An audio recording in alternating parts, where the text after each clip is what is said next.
I saw Jess's sister, your wife's sister, just berating the wedding planner. Do you remember that? And she goes, "What is this? Amateur hour?"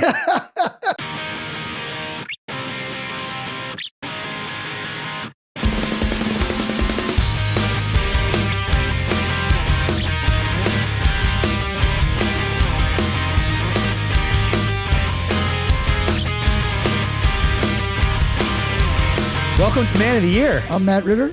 I'm Aaron Karo. And we are your champions of friendship. So I just got back from a wedding last night, and this is really funny. So I don't know how you feel about Irish goodbyes, but Pro. Me too. I did one last night, but it could have really ended badly. I was thinking we went to Lake Arrowhead, which is about an hour and a half away, and the weather was horrible. It was really foggy. I don't know if you've ever been up there, but it's really dangerous up there. So you're up on one of those windy roads, and it was really dark and it was really foggy. And my wife's pregnant, but she wanted to leave. She didn't want to sleep in like Crestline in the middle of the woods. She didn't want to wake up there. So we just were like, should we say goodbye? And we left pretty early. It was like 9 o'clock, like an early Irish. What time did the wedding start? Like 5. Okay. Like, yeah, but it was like we were the first people to leave. Yep. And so we leave and then we get on the road and it's too dangerous to drive. Like we shouldn't have been driving. Like you cannot see and you're going down 10 miles. You're wrapping around a very dangerous thing. And it's like, holy cow, we may die. We have the hazards on. There's no other cars going down the mountain. We're literally the only people. And I'm like, should we turn around? She's like, we can't. There's nowhere to turn. Like, there's nowhere to go. And I just started thinking like, man, if we die, like the couple's going to be upset, but they're also going to be like, they should have fucking said goodbye. Like that's going to be part of the narrative of us dying. It's going to be like, well, that's what they get for Irish goodbying us. Or no one would even know that you're missing. Well, that's the other thing. Nobody would even know because we didn't even say goodbye. Right. How could? Oh, they're probably in the bathroom. They're probably in the bathroom dead like 2 days later. Well, obviously something, like where are they? Because they wouldn't have just left. They wouldn't have just left. So I was thinking about Irish goodbye because I realized I've only done an Irish goodbye at 2 weddings. This was the second one.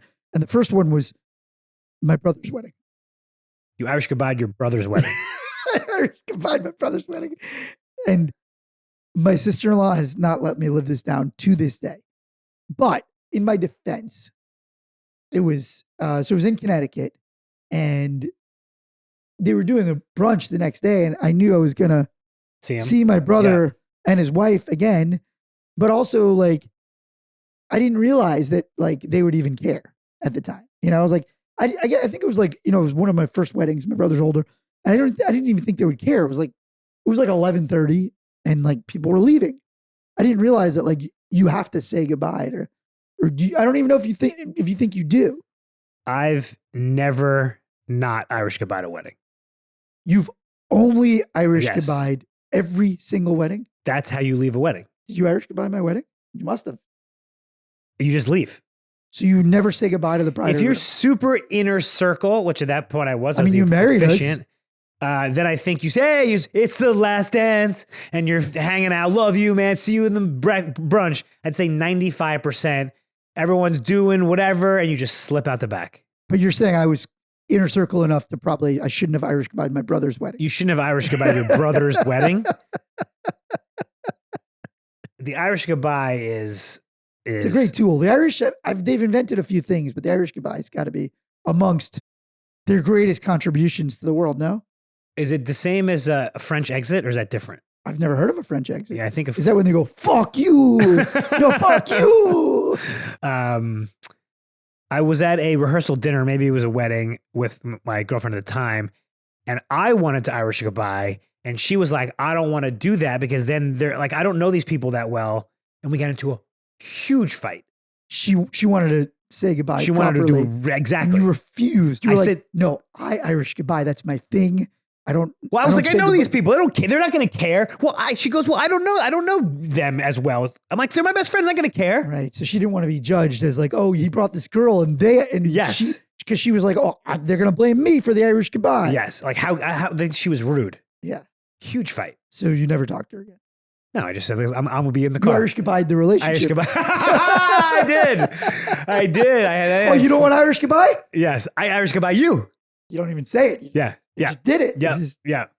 I mean, that's the original. Oh, is there an emoji for Irish goodbye? That's a good I one. think it's a shamrock and a ghost. Oh, nice. Yeah. I like that. Yeah. That's good. I guess Irish goodbye is the original ghosting. Yeah, that's what I'm. It's a topical ghost. Yeah. Yeah. Like just apply to the moment.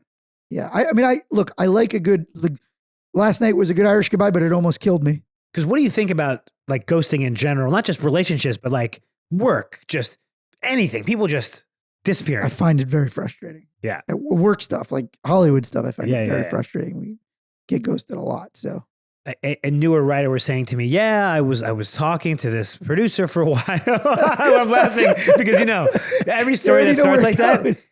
And then he just kind of stopped replying to me. And he was like, yeah, it was probably because I'm like, no, because he's a sociopath. Yeah, it's because we live in a sociopathic town. Like I have maybe ghosted only in a very specific word. Like I'm like, clearly this is not like, stop emailing me, whatever. But like we'll be emailing with producers or anybody. And then one day, whoosh, whoosh, shamrock and a ghost with the tongue out and a black eye gone. What do you think about friendship ghosting?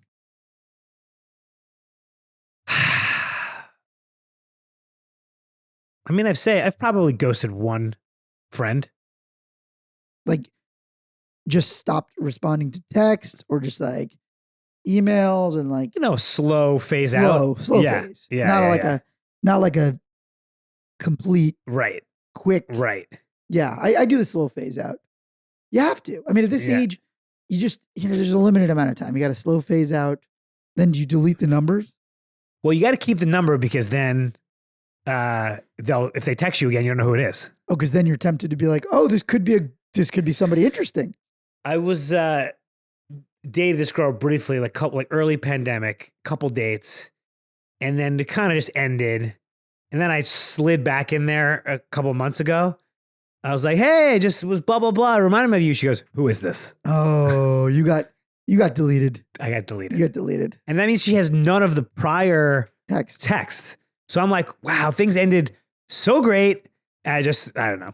Wait, but isn't it good that you didn't have the prior text? Yes. Yeah, it's great. Yes. Amazing. Yes. But it was just that dagger to the heart. Ooh, that you've been deleted. I was... We've all been on both ends of it. Oh, of course. Of course. The deleter, deletee. It's the human centipede of ghosting. I'm getting ghosted while ghosting other people. Oh my God. I'm probably I'm deep in the middle of that centipede.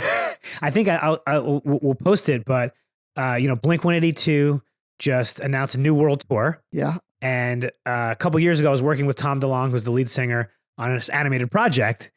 And we were texting. And I texted him once. I'm like, hey, did you get, the notes from that last pitch? And he just goes, who is this?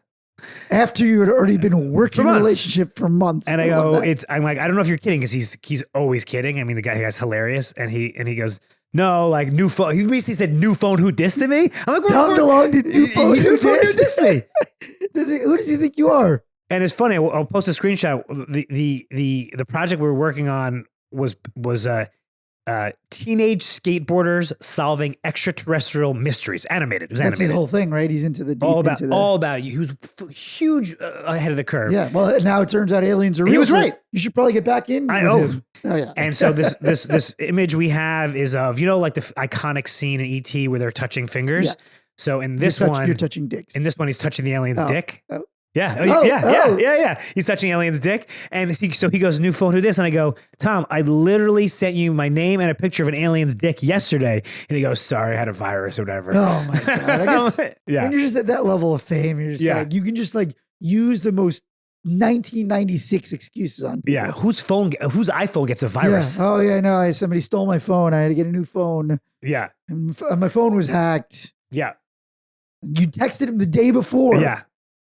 Yeah. Oh my God. So you think he just did never put here's what I think. No offense to you. I think he just never put your name in his phone. So I'm very quick to put the name in. Right. What about you?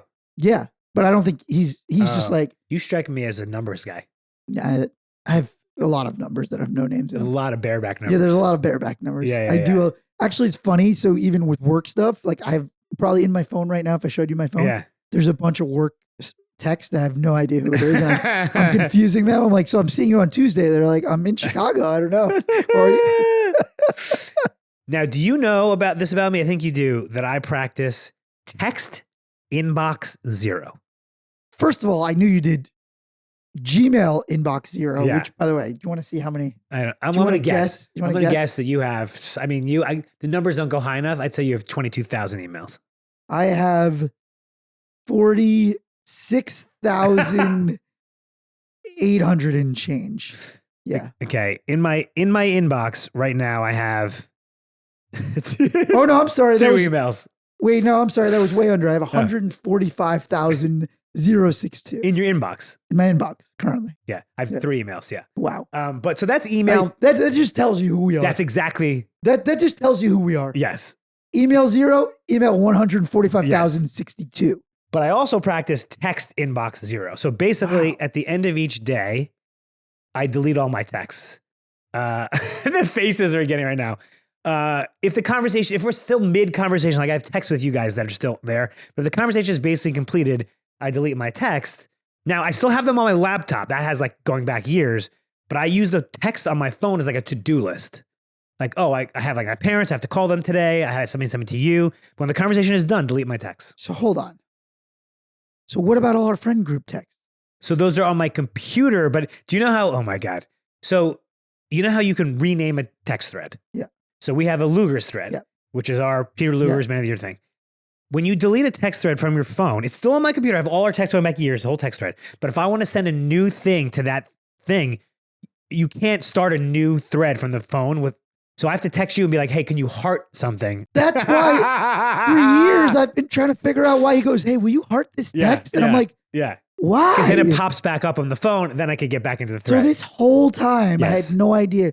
You had no record of our texts. Well, I have a record on my phone, but Yeah, but you can't see them on your phone. You No. literally can't just scroll and No. be like, ha ha ha. No. That funny thing you Yeah. just said yesterday. You've no idea. Correct. I deleted immediately. I don't know. That's just how I do it. I don't like having outstanding threads in text inbox 0. So that the rule of inbox 0 is your face. The rule of inbox 0 is you reply, delete, or file immediately. So I get it, delete it, or I reply, or I have folders. I want to know from our audience, are you a Gmail 0 or are you a Gmail 145,000? Also, I assume you're not a text 0. Do we have any other text 0 people out there? Because that is just bananas. I'm also Instagram DM 0. I have no outstanding messages. I mean, Instagram DM 0 is pretty normal unless you're like a thirst trap. Well, no, I mean, you must have an inbox full of. You delete your. Oh, no, I don't delete them. Yeah, exactly. There you go. But I read them. No. Reading is the easy part. No, I don't even. When I say I have 145,000 unread emails. Jesus Christ. Oh, God. So there's something that I really want to get your take on, which is how do you feel about black tie and black tie optional? Okay. Was your wedding Man, it was black tie optional, I think. black tie optional? I just feel like don't tell me what to do. You don't like just black tie. I don't like when I get a black tie, honestly, I'm just like, get over yourself. Really? Like, it's not the fucking Bruce Wayne's, yearly fundraiser. Like, shut the fuck up. I mean, he's hurting me because he knows that I like to throw these kinds of parties. I want to be that guy. You're not Gatsby, Matt. You're Yes. fucking Listen. Ratsby. Here's the thing. I think it's nice every now and then for you to have to go out of your normal routine and go, yeah, okay, I'm putting on a tux. I think it's nice. First of all, your wedding, Yeah. which was black tie, Yeah. we had to go to the Black Tux, which is Yes. the store. Yes. And honestly, wore just a garbage outfit because a rented tux looks like garbage unless Well, most adults should have a tux. Yeah, this was like, but only, I mean, I don't disagree. I Yeah. used to own a tux, but then my weight And I wouldn't fluctuated. savage the Black Tux company. Nice company. TheBlackTux.com. We may want them as a sponsor. You're a garbage company, and I I guess- didn't like your tux. I guess sponsorship opportunities are going out the wayside. I mean, I guess it would be a good, because, friendship Yeah, and weddings. it's The fun. Black Tux, you were decent. You were pretty good. But I just, it's black tie. It's going to be a black, fuck you. Not you personally, Yeah. but everyone. I'm taking offense. And then sometimes, Yeah. is black tie optional, black tie. Yeah. And there's always a guy who's just wearing jeans and like a floral shirt. Yeah. And he's just like, I don't give a fuck. And I respect him. Yeah, this wedding had a wide range last night. Like I wore an Armani suit and there was a guy in like, I don't know. A bolo tie and a like, fucking, and it's like, there was some bolo tie. I guess a black tie kind of sets a bottom, a floor, but just like black, come celebrate our wedding and wear tails and a top hat. Like, I'm just like, get over yourself. Really? It's embarrassing. Oh, man. It's embarrassing. I'm with it. Or buy me a tux. I love when I get a wedding. I love when I get an invitation and it's like, here's work for you to do. I mean, Here's there's a an bill. expense. There's an expense. Here's a bill. There's a bill. You're flying. Also, purchase something that you'll never wear again. I basically, he's speaking straight and cutting right through me because we did a destination wedding that was exorbitant and we required a tux. And you know what else we did that people have a problem with? No kids. Oh, okay. Interesting. How do you feel about no kids? I mean, I don't have kids, but I think that is a fair. That one I would say fair. Now, if you're traveling to fucking Italy, like it's tough. Tux? No. Kids? Whatever. I mean, I mean, I guess because kids running around. That's a whole fucking. That's a whole fucking thing. But people in jeans, okay, but no freaking kids in my wedding. God damn it. I was actually thinking about how exorbitant your fucking wedding was. It was exorbitant. Because did you know that I have a spreadsheet? You're not going to be surprised by this. I have a Guy has a spreadsheet for everything. And I mean everything. So I can't even imagine what that dating spreadsheet looks like. I just want to open that one up one time. Sometimes I think when I die, like, oh, the computer, like, oh, you better have Gmail 0 then. You better have backup That's 0. why I had 0. You better have backup 0. You know what I think is interesting about wedding gifts? You never know who's going to give you a high dollar or a low dollar. I don't think it correlates to who you think it's going to correlate to. Yeah. Like my wedding, biggest gift came from my father-in-law who was dead broke. Huh. Second biggest gift, rich person. Right. A bunch of other rich people didn't give that as much as some other people. It's all over the place. But isn't it go by your relation to them? Like sometimes. Yeah. Sometimes people just come over the top and you're like, whoa. Right. Now, do you keep a list like I do? Spreadsheet? Come on, of course. No. I have no idea. Yeah, absolutely no clue. No, I have no clue. Also, it doesn't really make any sense. I have a list of what everyone gave me. How is that going to help me? Well. No, I'm sorry. I have a list of all the wedding gifts I've given. Right. For what purpose? Well, when you get married, then you're going to calculate. And then inflation. Do what? Inflation, you want them to be more because you're older. But I have no control over it. Yeah, I know, but you want it. You want it to match up. So they're gonna. I guarantee you're gonna have the second column in the spreadsheet G4 where it says, I gave 500, and then you get back. If you get back less than 500, you're gonna be like, delete number and phone. First of all, second column. Yeah, 6 columns. I got 6 columns. Date, location, notes, feelings. Yeah, feelings about the gift. Did or did not receive thank you note. Ooh. Still waiting on a few. You should obviously send not a thank that you note. Different Adam. But I think I wrote in yours, and I could probably get it on my phone. I think I said like, I write qualifications like, gave this gift, received thank you. Also, it was like $750 a night. And I just complaining to myself. He puts notes to himself. Yeah, to myself. Listen, in my defense, so what happened at our wedding, this was actually really messed up. The hotel were supposed to give us a block rate, but it's in the Hamptons and everything was expensive. And so when they hit 50% occupancy, they automatically had an algorithm that jacked the rate up. And so I called them and I was like, hey, literally worked this out with you. I said, hey, my wedding party, you're going to give us this rate, which was already exorbitant. It was like $499. And they were like, yeah, but our algorithm, once it hits 50%, it just goes up to $750. I'm like, yeah, but that was because of my people. That was because we booked that. He's like, sorry, it's the algorithm. I'm like, you're the algorithm. It's just you in a room. What are you talking about? You're the only person that works at this hotel. I mean, that was like Seinfeld. It's like, you know how to make a block, but you don't know how to keep a block. Anyone can just make a block. Right. You can just make the algorithm. You could just stop the algorithm. There's no block. There's no block. It's just you going, okay, well, a lot of people booking this weekend. Those are my people. So what do? They charged everybody a lot of money. And that's why you have an angry spreadsheet that says, oh, nice time. I married them. It was so beautiful. But $750. Really, Jess? Really, Matt? Oh, I will say, though, that I absolutely earned it because, we always talk about I officiated your wedding. Great job. You did earn it. And I've officiated 4 weddings and only one couple's gotten divorced. Yeah. It's early yet. And I post a picture of all 4 of those officiating things on my Hinge profile, and I ask people to guess which is the divorced couple. And it's a great prompt. And I hope they never guess me. We're gonna post it, and we'll see what people guess. But I officiated your wedding, and I crushed it. I mean, crushed it. We have a great picture. I roasted you. It was great. So then we're in the reception hall, and it's beautiful. The wife's like an event planner, great eye, and Matt and Jess are doing their first dance. In a very Matt and Jess fashion, they always like do a little twist, a little fun, something like a little bit different. And they were dancing, but they both had bubble guns. So they're shooting bubbles into the air, and it was super cute, and it was beautiful. And then the DJ's like, "All right, everybody, join Matt and Jess on the dance floor." But all the bubbles had descended, and the dance floor was sopping wet. Real problem. Of soap, because it's bubbles. My mind went straight to liability issues. And people are starting to slip, and it was literally that scene from like a movie where the DJ went, like the music stopped, and everyone just stood there.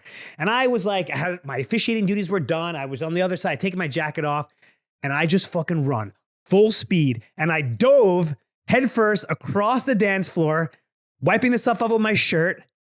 And then everyone cheered and got their napkins, and everyone wiped it off in like a minute total. It was the greatest moment of his life. The body slide. It just came out of nowhere.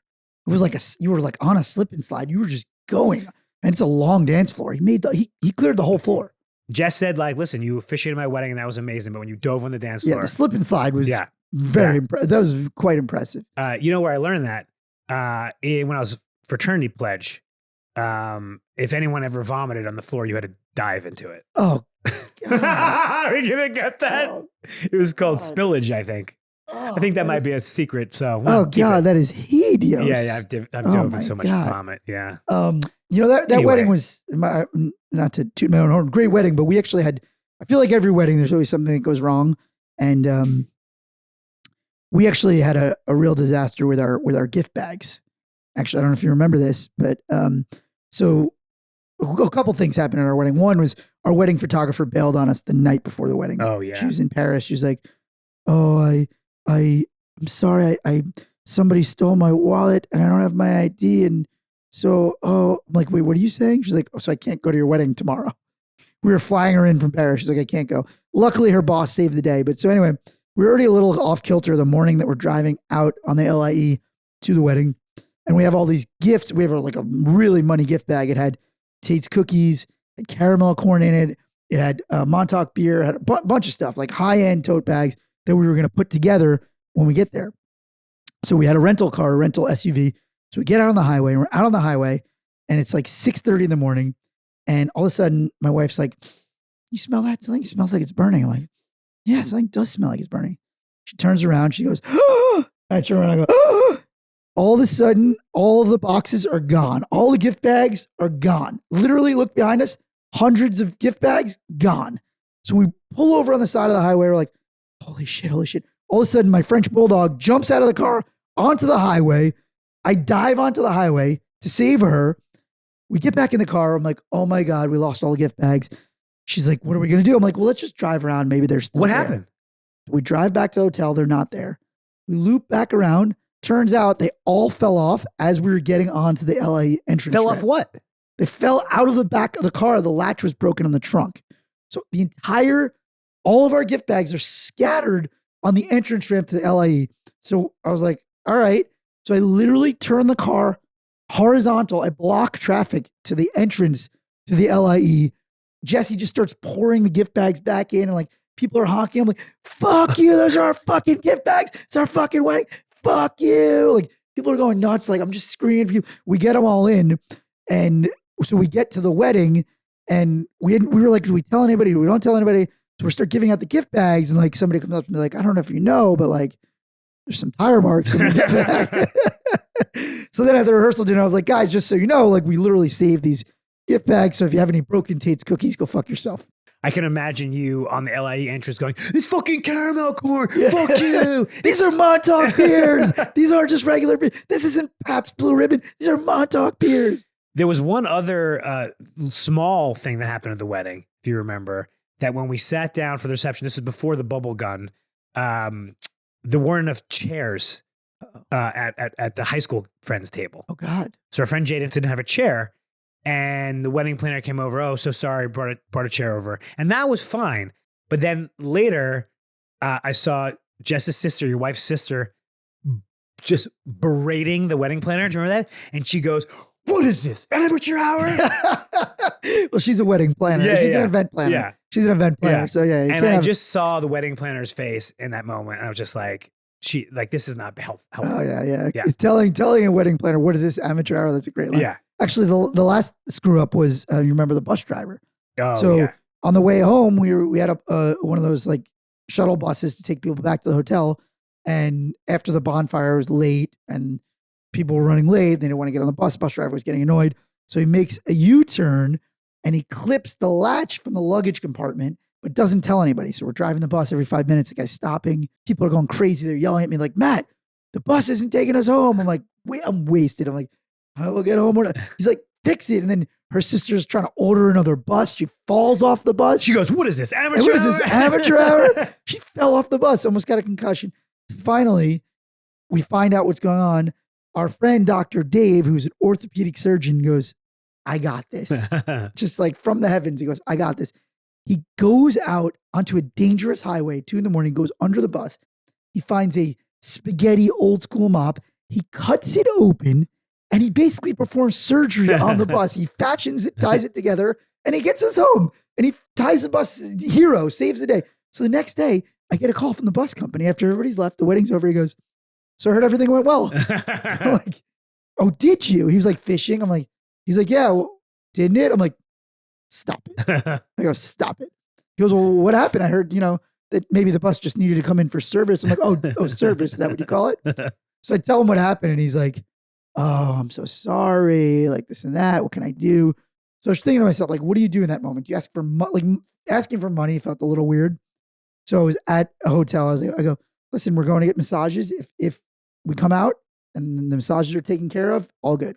Paid for all the massages." I mean, it is a little weird that like you came out of massage and they're like, Acme Bus Company is picking this up. Your hot stone. The massage place was probably like, "What happened on that bus?" Do we have pictures or video of that surgery? I think we might. Yeah, I have a picture of Dave with the bus driver with a thumbs up. Okay, I'm gonna put that up. And like the spaghetti straps, amazing. So we were talking about when there was a chair missing at your wedding from one of the buddies in our group, and I'm just curious because your wife's an event planner, you're married, like the seating. That seems like that's complicated, controversial, like the charts. Like, how do you decide? Because sometimes I feel I'm at the best table. Sometimes I'm in the garbage table. It's deliberate. Well, yeah. I'm serious. Because I'm a good middler. So they'll put me with randos because I can middle, but like. I just want to be very clear to people. If you feel that you've been dissed, you've been disrespected by the table that has been assigned to you, it's on purpose. I do feel that way because I've been on the receiving end of it. Like, I've just been like, "Oh, why am I? This is weird. I'm sitting at a table next to a seeing eye dog instead of all of my best friends. That seems odd." Like that's happened to me a couple You're times. You're like next to the bathroom. Yeah, like next to the bathroom. It's like, okay, I see you. It's like, okay, I see. This is where we stand. I actually think your table assignment tells you a lot about where you stand with that friend. Is it software? I have no idea. Oh, you can have one. Like Jessie has like a program that like moves things around. Yeah. But some people just do it by hand. But my wife had like a whole, literally she would move the table. Like, right. It was like Minority Report. Yeah. It was like, she was like, no, Karo's going to embarrass himself this day. We gotta put him away from the bar. Yeah. Those two girls are going to go after that same guy. We don't want to have them fighting over there. And like, but it's got to be pretty complicated. It's very complicated. You move one thing, it's got a ripple effect. Yeah. You're like, "Oh no, well they don't talk." Right. Then you move them to that table, and it's like, "Oh no." Because that's his ex-husband. That's not going to work. Right. It's very complicated because there's a lot of. It's like, you know what it's like. It's like when Major League Baseball has to figure out the scheduling. Oh yeah. There's a lot of different things. It's like, oh, there's a concert at that venue. Right. Can't be in Boston on St. Patrick's Day. But the main takeaway is that it's deliberate. Have you ever been assigned to like a really bad table and you took that to heart? Like, or did you ever confront anybody about it? No. I mean, it's not really a bad table if I'm there. Yeah. So would you ever switch? Have you ever tried to switch? Switch tables? I don't think, are you allowed to do that? Do whatever you want.